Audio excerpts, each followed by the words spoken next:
안녕하세요. 10월 24일 목요일 날마다 주께로 큐티 가이드 시작하겠습니다. 오늘 본문은 사사기 11장 23절부터 33절까지의 말씀입니다. 때로 우리는 내가 마땅히 해야 될 일도 거래를 하려고 하는 마음을 가지게 되는 것을 보게 됩니다. 예를 들어 볼까요? 저희 자녀들이 학생으로서 마땅히 해야 될 일이 무엇이죠? 바로 공부죠. 그런데 그 공부를 당연하게 하지 않고 저와 거래를 하려 한다면 어떨까요? 아빠, 제가 공부를 1시간 하면 저한테 1,000원을 주세요. 아빠, 이번 시험에서 제가 100점 맞으면 제가 갖고 싶은 거 선물로 사주세요. 물론 자녀들이 더욱 공부를 잘하고 열심히 하도록 하기 위한 당근책으로서 이런 거래를 사용할 수 있을 거예요. 하지만 마땅히 해야 될 일들은 거래를 통해서 이루어지는 것은 아닙니다. 자신의 직분과 맡은 일을 생각하면서 어떻게 나에게 주어진 사명과 일을 잘 감당할 수 있을지 고민하는 것이 먼저이겠죠. 오늘 말씀은 마땅한 일을 가지고 하나님과 거래를 했던 한 사람이 등장합니다. 관찰 질문 1번입니다. 입다의 주장에 따르면 암몬 자손의 왕의 말이 그릇된 이유는 무엇입니까? 24절, 25절 말씀을 보시면 입다는 암몬 왕의 주장에 대해서 반박을 합니다. 암몬 왕은 이스라엘 백성이 암몬 땅을 빼앗았다라고 주장하면서 이제는 이 땅을 되찾겠다라고 그 의도를 밝히고 있습니다. 그러나 입다는 이스라엘이 점령한 땅은 하나님께서 아모리 족속을 쫓아내시고 자신들에게 주신 것이다라고 강조를 하죠. 300년 전에 이스라엘이 이 땅을 차지한 것은 하나님의 섭리에 의한 것임을 잘 설명하면서 하나님께서 우리에게 이 땅을 주셨기 때문에 다시 당신들에게 되돌려줄 이유가 없다라고 주장하고 있는 것입니다. 특히 지난 300년간 이 영토로 인한 분쟁이 없었다라는 사실도 언급하죠.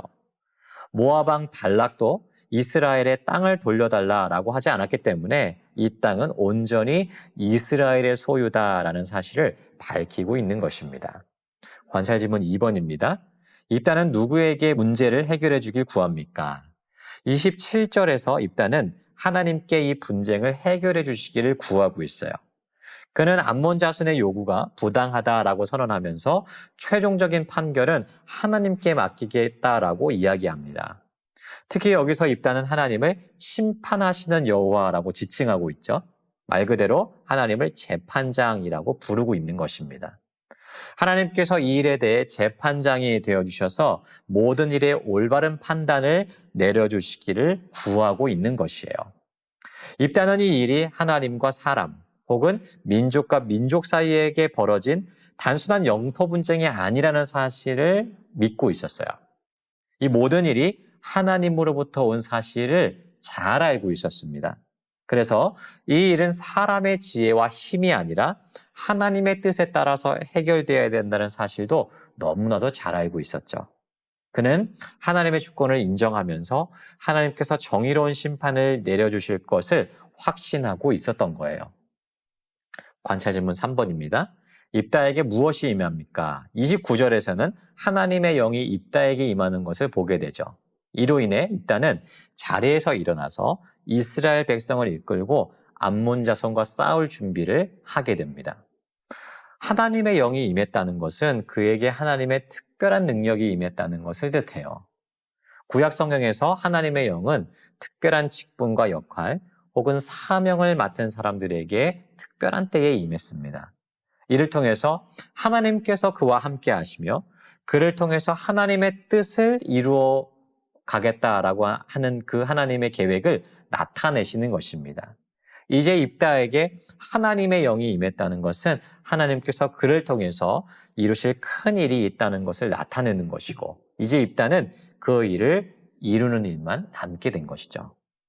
자, 여기까지만 보시면요. 하나님께서 이제 입다를 통해서 이스라엘을 구원하실 놀라운 일들이 일어나겠구나라고 하는 기대와 소망을 갖게 됩니다. 그리고 참 입다의 믿음이 또 좋아 보이죠. 그런데 오늘 말씀을 다시 보시면요. 입다가 이 일을 이루는 과정 가운데서 한 가지 결정적인 실수를 하는 것을 보게 돼요. 31절을 보십시오. 전쟁에 나가기 전에 입다가 하나님께 서원하고 있는 것이 무엇이죠? 자신이 전쟁에서 승리하고 돌아올 때에 가장 먼저 자기 집에서 자신을 영접하는 일을 번제로 바치겠다는 거예요. 하나님께서 자신을 도와주시면 이렇게 하겠다는 겁니다. 훗날 이 서원이 어떤 비극적인 일을 일으키게 되는지 여러분도 잘 알고 계실 것이라 생각합니다. 입다의 서원이 잘못된 여러 가지 이유가 있지만 가장 큰 문제는 이 서원이 하나님의 뜻에 맞는 것도 아니었고, 특히 이 서원을 통해서 하나님의 도우심에 대해서 거래를 하려고 했던 것이 가장 큰 문제였어요. 여러분, 이미 하나님은 입다에게 하나님의 영을 입혀주시고 승리를 보장해 주셨습니다. 그런데 그가 하나님 앞에 하나님의 도우심을 조건을 내세우면서 이런 서원을 하는 것이 옳을까요? 결코 그렇지 않습니다. 그런데 입다는 하나님에 대해서 심히 잘못된 생각을 가지면서 그분과 거래하려고 했죠. 여러분, 하나님 앞에 거래는 마땅치 않습니다. 우리가 가져야 될 태도는 오직 순종뿐이에요. 하나님께서 우리를 사용하시겠다라고 약속하셨다면 우리는 맡겨진 직분과 역할에 순종할 따름입니다. 그 안에서 하나님의 도우심은 그분의 은혜 가운데서 응당 따라오게 되어 있는 것이에요. 사랑하는 여러분, 하나님은 우리와 거래하시는 분이 아니십니다. 오히려 우리에게 풍성한 은혜와 조건 없는 사랑을 부어주시는 분이세요. 우리가 이 하나님을 진실하게 믿어야 될 줄 믿습니다. 이를 위해서 우리는 삶 속에서 하나님을 더욱 깊이 알아가야 될 거예요. 매일매일 순간순간 나를 찾아오셔서 만나주시는 하나님을 깊이 있게 만나고 하나님에 대한 오해를 벗어버리며 오직 하나님이 주시는 사명과 직분을 순종으로 감당하는 우리 모두가 되기를 소망합니다. 오늘도 하나님의 도우심을 입어서 그분의 뜻을 이루어가는 우리 모두가 되기를 주님의 이름으로 축복합니다.